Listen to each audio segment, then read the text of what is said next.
to say that we are stupid men. Asini wajinga. Hadiani wajinga. Wapata wanyonge au wapata wajinga. Ati wako 30. Wako 30. Ati wako 30 twende tu. Ati wako 30. Ati wako 30 twende tu. Tuko kwetu, si party. Huwezi kuja kwetu sema tuko 30.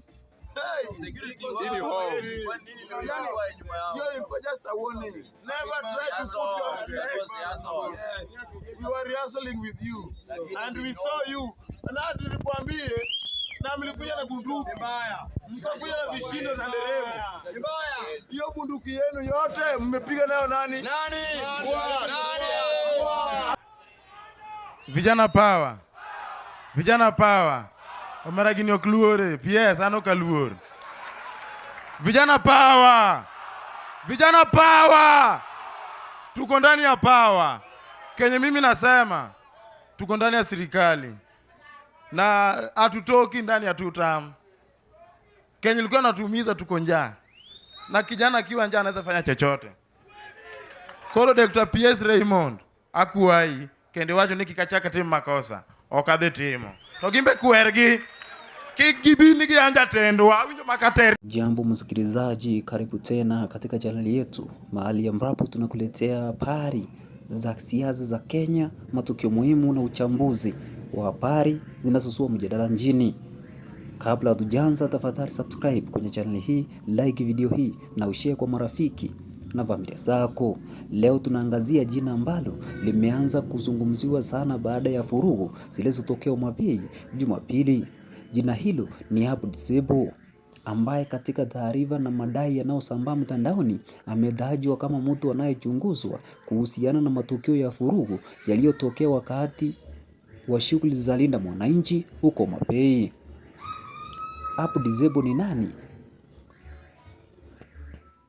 Watazamaji, jina la Abdisebo limeibuka katikati ya uchunguzi na mjadala mbana kuhusu furugu zilizotokea Mapei Jumapili. Tukio hilo lilihusishwa na shughuli za kisiasa za Linda Mwananchi, huku makundi tofauti yalitoa madai kuhusu kilichotokea. Baada ya furugu hizo, mjadala ukahamia kwenye swali, ni nani waliokuwa nyuma ya furugu hizo? Hapo ndipo majina ya watu mbalimbali yameanza kutajwa. Miongoni mwa majina yaliyosambaa mitandaoni ni Abdisebo. Lakini watazamaji, ni muhimu sana kutofautisha kati ya kutajwa kwenye mitandao ya kijamii na kutajwa rasmi na wachunguzi wa polisi.